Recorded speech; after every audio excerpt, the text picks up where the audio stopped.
Hello friends, आपका मेरे channel पर स्वागत है। आइए हम आज के आगे कुछ और क्वेश्चंस करते हैं। अगर पिछले क्वेश्चंस आपको क्लियर हो गए हैं तो ठीक है, अगर नहीं हुए हैं तो आप कमेंट कीजिए, बताइए कौन सा क्वेश्चन जो है वो क्लियर नहीं हुआ है। तो हम अपने क्वेश्चंस को आगे बढ़ाते हैं। वीडियो को बिना स्किप किए देखिएगा और अगर आप मेरे चैनल पर नए हैं तो सब्सक्राइब कर ले और बेल आइकन को भी प्रेस कर ले ताकि आपको मेरे आने वाले वीडियो के नोटिफिकेशन मिलते रहे। और अगर आपको मेरी वीडियो अच्छी लगे तो इसे ज्यादा से ज्यादा शेयर कीजिएगा। चलिए हम क्वेश्चन करते हैं। देखिए, इसमें ये कहा गया है कि वार्षिक दर को तिमाही बनाने के लिए क्या करेंगे। ठीक है, ये पूछा गया है। इसमें 2 से गुना करनी है, 2 से भाग करना है, या 4 से गुना करनी है, या 4 से भाग करना है। तो इस तरह से आपको कुछ बताना है। तो देखिए, वार्षिक दर को तिमाही बनानी है। अगर मतलब 2 माही होती तो मतलब उसे 2 हिस्सों में करना, फिर तो हम उसे 6 से डिवाइड कर देते हैं। देख, मान लीजिए वार्षिक दर है, ठीक है, तो आप पहले आप ये देखिए कि एक वर्ष में जो है वो कितने महीने होते हैं, 12 महीने होते हैं। तिमाही यानी कि 3 महीने, ठीक है। इस तरह से कुछ मतलब तिमाही को 3 महीने हम कह सकते हैं, ठीक है। तो एक वर्ष में हमारे कितने महीने होते हैं, 12 महीने होते हैं। अब इसे तिमाही बनाना है, यानी कि इसे हमें इस तरह से करना है कि मान लीजिए ये पूरा एक वर्ष है, अब तिमाही बनाना है तो इसे इस तरह से मतलब बांटना है कि इसके 3 हिस्से हो जाए और वो भी बराबर बराबर। तो देखिए, अब अगर हम इसे 4 से डिवाइड कर देंगे तो 4 तिया 12, तो 3 महीने तिमाही बन जाएगा ये हमारा। 3 इक्वल पार्ट्स में हमारा एक साल जो है वो डिवाइड हो जाएगा। तो इसके लिए हमें क्या करना पड़ेगा, 4 से डिवाइड करना पड़ेगा, ठीक है। इसने तिमाही पूछा है। अगर ये 2 माही कह देता तो हम इसे 6 से डिवाइड करते, 6 2 जा 12, तो ये दो इक्वल पार्ट्स में डिवाइड हो जाता। तो इस तरह से जो आपसे पूछा जाए आप तो इस तरह से आप पहले देख लीजिएगा कि आपसे क्या पूछा गया है। तिमाही पूछा गया है, 2 माही या 6 माही। अगर 6 माही पूछा जाए तो उसे 2 से डिवाइड करेंगे तो हमारा 6 आ जाएगा, तो वो 6 माही हो जाएगी। तो इस तरह से आप जो है वो पहले देख लीजिए कि क्या कहा गया है, उसके बाद ही देखिए। और अगर हम इसे 4 से हमें डिवाइड ही करना है, गुणा नहीं करनी है। गुणा करेंगे तो ये आगे हमारे और महीने बढ़ जाएंगे, इसलिए डिवाइड ही करना है जिससे हम इसे तिमाही बना सके, ठीक है। अब ये देखिए, इसमें ये पूछा गया है कि एक आयताकार पारक की लंबाई 20 सेंटीमीटर है और चौड़ाई 15 सेंटीमीटर है। यदि एक खिलाड़ी 4 चक्कर लगाता है तो वह कितनी दूरी तय करेगा, ये हमें बताना है। अब देखिए, मान लीजिए ये हमारा कोई आयताकार पारक है, ठीक है। इसकी जो ये लंबाई है ये 20 सेंटीमीटर है और जो ये इसकी चौड़ाई है ये 15 सेंटीमीटर है, ठीक है। तो वह कितनी दूरी तय करेगा, मतलब ये 15 है और ये 20 है, ठीक है। ये लंबाई है और ये चौड़ाई है। तो वह एक चक्कर लगाता है तो वह कितनी दूरी तय करेगा। देखिए, हमारा आयत का जो क्षेत्रफल है वो क्या होता है, लंबाई गुना चौड़ाई होता है, ठीक है। परिमाप क्या होता है, 2 गुना लंबाई प्लस चौड़ाई, ठीक है। तो अगर हम इसका परिमाप निकाल ले तो जो खिलाड़ी है वो एक चक्कर में कितनी दूरी तय करेगा वो हमें पता लग जाएगी, ठीक है। तो हम पहले इसका परिमाप निकाल लेते हैं। 2 गुना लंबाई कितनी है हमारी, 20 है, चौड़ाई 15 है, ठीक है। तो ये 2 गुना 35 हो गया, 35 दूनी 70। तो ये 70 है, 70 सेंटीमीटर की दूरी जो है वो तय करेगा एक चक्कर में, ठीक है। अब हमें कितना बताना है, हमें 4 चक्कर का बताना है। तो देखिए, एक में अगर वो 70 सेंटीमीटर करेगा तो 4 में वो कितनी करेगा, 70 गुना में 4, तो 7 चौक 28, 280 सेंटीमीटर। तो ये आपका जो है ये आपका राइट आंसर हो जाएगा। अगर आपसे इस तरह से कुछ पूछा जाता है, लंबाई चौड़ाई दे दी जाती है और पूछा जाता है कि एक खिलाड़ी जो है वो यहाँ 4 चक्कर दिया गया है, ज्यादा भी दिए जा सकते हैं और कम भी दे जा सकते हैं, तो पहले आप उसका परिमाप निकाल ले। उसके बाद जितने भी चक्कर दिए गए हैं आप उससे उसकी मल्टीप्लाई कर दे तो आपकी जो टोटल दूरी है वो आ जाएगी। तो इस तरह से आपको क्वेश्चन को सोल्व करना है। तो चलिए हम आगे बढ़ते हैं। देखिए, क्वेश्चंस में हमें क्या दिया गया है। इसमें हमें दिया गया है कि यदि n को 5 से डिवाइड किया जाए तो शेषफल 4 प्राप्त हो तो छोटी से छोटी संख्या में n क्या है। इसका मतलब है कि हमें n की वैल्यू बतानी है। ये 4 ऑप्शन आपको दिए गए हैं। n की जगह हमें ऐसी कौन सी वैल्यू रखनी है कि जिसे अगर हम 5 से डिवाइड करें तो हमारा शेषफल 4 बचे, और वो सबसे छोटी से छोटी संख्या होनी चाहिए। तो देखिए अगर हम 19 रखते हैं, 19 को 5 से डिवाइड करते हैं तो 5 तिया 15, और जो 4 है हमारा वो शेष बच जाता है। ठीक है, 15 के बाद 15 और 4 19, 4 शेष बच जाएगा। अगर हम 24 रखते हैं, इसको भी अगर हम 5 से डिवाइड करते हैं तो 5 चौके 20, तो फिर से हमारा 4 जो है वो शेष बच जाता है। अगर हम 9 रखते हैं, इसको 5 से डिवाइड करते हैं तो 5 1 जा 5, फिर 4 शेष बच जाता है। और ये 29 है, इसको अगर हम 5 से डिवाइड करते हैं तो 5 5 जा 25, और 4 फिर से शेष बच गया। अब ये देखिए कि ये चारों ही हमें ऐसी दी गई है जिसमें अगर हम इन्हें 5 से डिवाइड करेंगे तो हमारा 4 ही शेष बचेगा। तो इसने क्या पूछा है कि इसने ये पूछा कि छोटी से छोटी संख्या में n क्या है। तो इन चारों में सबसे छोटी संख्या हमारी कौन सी है, 9 है। तो ये आपका जो है वो राइट आंसर हो जाएगा। अगर 9 को हम 5 से डिवाइड करते हैं तो यहाँ 1 आ जाएगा और यहाँ 4 शेष बच जाएगा। यानी कि n की जगह हमें क्या रखना है, 9 रखना है। अगर ये पूछ लेता कि इनमें से बड़ी संख्या कौन सी है जिसे अगर हम n से डिवाइड करते हैं तो हमारा 4 शेष आ जाए, तो वो 29 हो जाती। अब इसने छोटी से छोटी पूछी है तो 9 हो गई, अगर बड़ी से बड़ी पूछता तो 29 हो जाती। तो आप इस बात का ध्यान रखें कि क्या पूछा गया है, ऐसे ही आंसर नहीं देना है। अब ये देखिए इसमें क्या पूछा गया है कि 3/4 की पावर है -3 को किस संख्या से भाग किया जाए कि भागफल 1/27 प्राप्त हो जाए। तो देखिए पहले आप इसे सॉल्व कर लीजिए।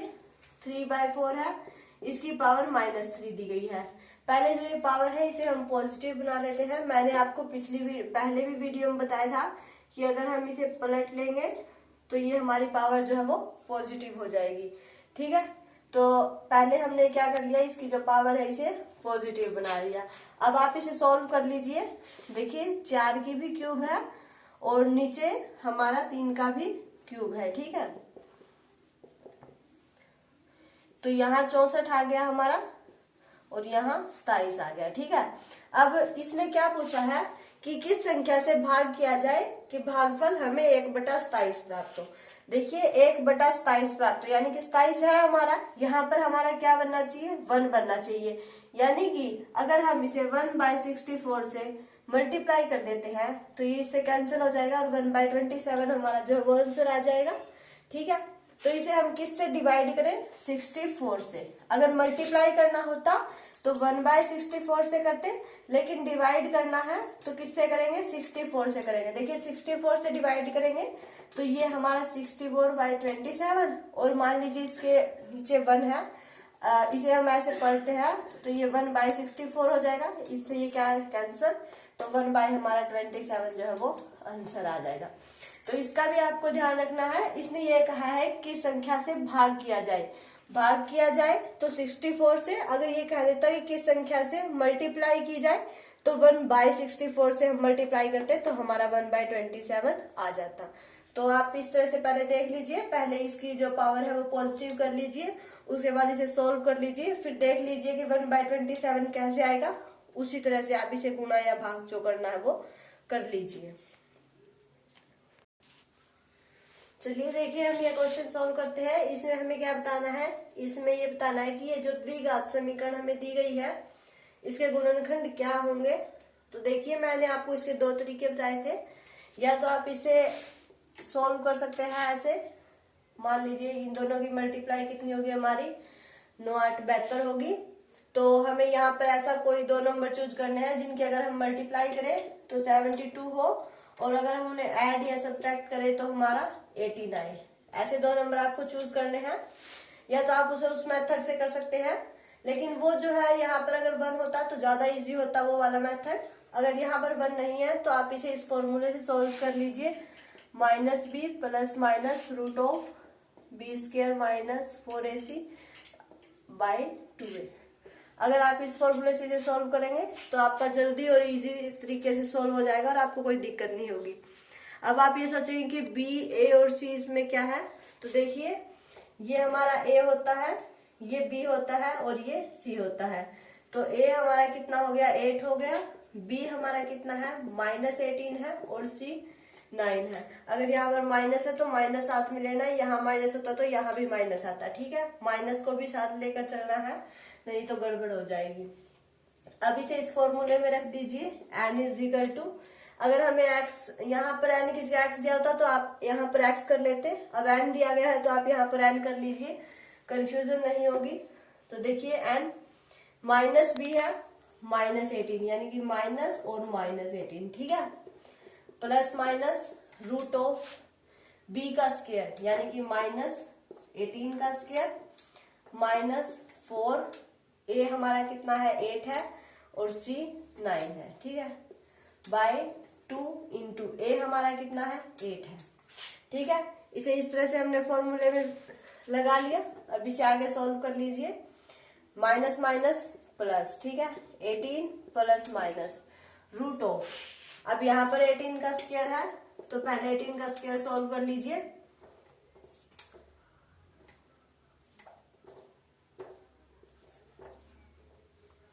ये 324 आ गया। ठीक है, -4ac, अब इसे सॉल्व कर लीजिए। 9 8 72 और 72 चौके 288। ठीक है, बाय में 2 8 जा 16, यहाँ पर मल्टीप्लाई ही होता है इसका मतलब भी। ठीक है, तो 2 8 जा 16, इतना हो गया सॉल्व। अब देखिए n is equal to 18 plus minus, इसमें से ये माइनस कर दीजिए, हमारा कितना बचेगा 6 और 3। ठीक है, बाय 16। अब n इज इक्वल टू 18, अब 36 का जो रूट है वो हमारा कितना होता है, 6 का अगर हम स्क्वायर करेंगे तो 6 6 जा 36 होता है, और इसका रूट तो स्क्वायर से रूट कैंसिल, यानी कि 6 आ गया बाय 16। ठीक है, इतना आ गया समझ में। अब हमें क्या करना है, यहाँ पर हमारे दो निशान है, एक प्लस है एक माइनस है, तो इसे एक बार प्लस में लेना है और एक बार माइनस में लेना है। तो n जो है इज इक्वल टू, हमारे दो पार्ट्स आ जाएंगे। एक तो देखिए 18 प्लस 6 बाय 16 और 18 माइनस 6 बाय 16, ये तो हमारा आ जाएगा 24 बाय 16 और ये आ जाएगा हमारा 12 बाय 16। तो इसे अगर हम काट देते हैं तो 4 2 6 3/2 और 4 चौके 16। ठीक है, 4 छिक्के 24 और 4 चौके 16 और 2 दूनी 4 और 2 दिया 6, यानी कि ये आ गया हमारा 3/2 और ये भी 3/2। ठीक है, 4 3 12 और 4 चौके 16। तो अभी से क्या करना है, अभी से देखिए n जो हमारा ये आया है माइनस का 3/2। ठीक है, ये 4 चौके 16 आया है हमारा, तो देखिए ये 4 3 12 और 4 चौके 16, तो ये 3/4 होगा। अब देखिए, अब अगर हम इसे ऐसे लिख देते हैं n minus 3/2 is equal to 0। ठीक है, ये माइनस का है उस साइड जाकर प्लस का हो जाएगा, तो जो दूसरा है उसे कैसे लिखेंगे, n minus 3/4 is equal to 0। अब इसका हमें क्या करना है, एलसीएम लेना है। तो देखिए 2n minus 3 is equal to 0, ये 2 है, इसका हमने एलसीएम ले लिया तो 2n हो गया। फिर ये 2 यहाँ डिवाइड में इधर जाएगा तो मल्टीप्लाई में हो जाएगा, तो वो क्या बन जाएगा हमारा 0 बन जाएगा और यहाँ से भी खत्म हो जाएगा। तो इस तरह से इसे करना है।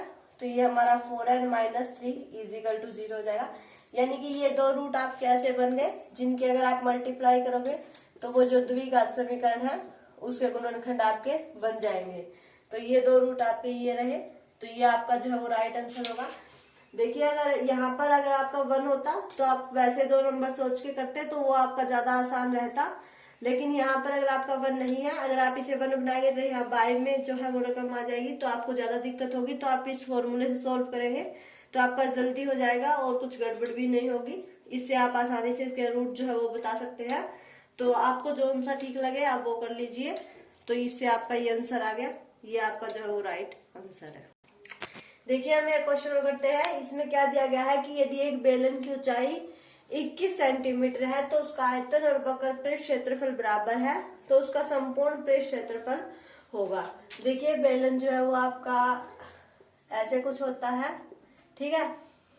ये ऊंचाई, ये हाइट होती है यानी कि एच होता है, ये व्यास होता है, इसकी आधी जो होती है वो त्रिज्या होती है, पूरा व्यास होता है, ठीक है। इसमें अब हमें क्या बताना है, इसका संपूर्ण पृष्ठ क्षेत्रफल बताना है, यानी कि ये बताना है। तो इसके लिए पहले हमारे पास आर होना चाहिए। पाई जो है, पाई की वैल्यू हम 22/7 रखते हैं, या फिर 3.14 भी कुछ रख सकते हैं, लेकिन इसमें आपको पाई ही दिया गया है। देखिए आंसर्स में वैल्यू नहीं रखनी है, तो पाई की जगह तो हमें पाई ही रखना है। अगर किसी क्वेश्चन में आपको बोल दिया जाए कि पाई की जगह ये रखना है तो आप रख दीजिएगा, तो वो आपका पूरा सोल्व हो जाएगा, ठीक है। इसमें हमें पाई की जगह कुछ भी नहीं रखना है, हमारे पास आर होना चाहिए और एच हमारे पास है, ठीक है। अब पहले हम आर निकालते हैं। आर कैसे निकालेंगे, देखिए इसने कहा है कि उसका आयतन और वक्र पृष्ठ क्षेत्रफल बराबर है, यानी कि ये दोनों क्या दिए हैं, इसने इक्वल दिए हैं। आयतन जो है वो इसने इक्वल दिया है किसके, वक्र पृष्ठ क्षेत्रफल के, ठीक है। इसने अलग अलग वैल्यू नहीं दी, इसने सिर्फ इतना ही बोला है। तो इन दोनों के जो फॉर्मूले हैं वो हम इक्वल रख देते हैं, जिससे हमारी आर की वैल्यू आ जाएगी। तो देखिए रख देते हैं, आयतन हमारा है पाई आर की 2h, एच हमारा कितना है 21 है, ठीक है। और पाई की जगह हम रख लेते हैं 22/7, ठीक है। यहाँ हमें वैल्यू निकालनी है इसलिए हमने रख लिया। और वक्र पृष्ठ क्षेत्रफल ये है, यानी कि 2 × 22/7, और आर हमें निकालना है, और ये हमारा 21। देखिए ये कट गया हमारा, और ये भी कट गया। अब यहाँ क्या बच गया, 66 r², और यहाँ क्या बच गया 66 ही हो गया, फिर 2, 132 r, ठीक है। ये हमारा बच गया। अब यहाँ से हम r की वैल्यू निकालेंगे, तो 66 r² minus 132 r is equal to 0 बच गया। अब देखिए इसमें से r कॉमन निकाल दिया, तो माइनस का 132 इजिकल टू 0। ये r यहाँ 0 के नीचे गया तो 0 बन गया हमारा। अब हमारा ये बच गया 66 r माइनस 132 इजिकल टू 0, तो 66 r ये उस साइड जाएगा तो प्लस का, फिर r इजिकल टू 132/66। तो इसका 2 कितना होता है हमारा 132 ही होता है, 66 2 जा 132, ठीक है।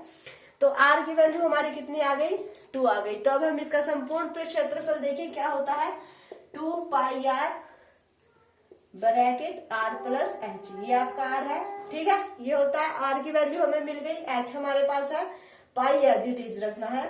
तो देखिए 2π, r कितना है हमारा 2 है, यहाँ भी 2 + 21, ठीक है। तो 2 2 जा 4π, ये 23 होगा, ठीक है। ये हो गया हमारा 92 पाई सेंटीमीटर का स्क्वायर। तो देखिए ये आपका जो है वो राइट आंसर हो गया। अभी इस क्वेश्चन में आपने क्या नोट किया कि अगर आपको देखिए हाइट दे दी है, इसने ऊंचाई दे दी 21 सेंटीमीटर, अगर ये आपको व्यास दे देता तो आप उसका आधा करके त्रिज्या निकाल लेते, व्यास बटे 2 करते तो वो आपकी त्रिज्या निकल जाती। तो इसने क्या किया, कंफ्यूज करने के लिए आयतन और वक्र पृष्ठ क्षेत्रफल बराबर दे दिया, यानी कि फिर हमें फॉर्मूले जो है वो दोनों इक्वल रख के आर की वैल्यू निकालनी पड़ी।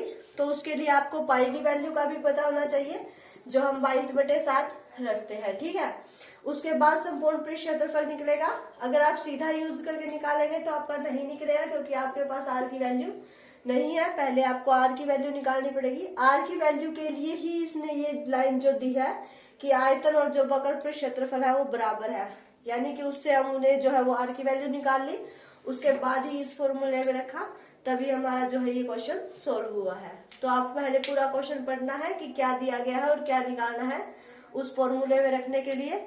अगर ये फॉर्मूले मैंने उस दिन नहीं लिखवाए थे तो आप अब नोट कर लीजिए, ये तीनों जो है हमारे बेलन के फॉर्मूले हैं।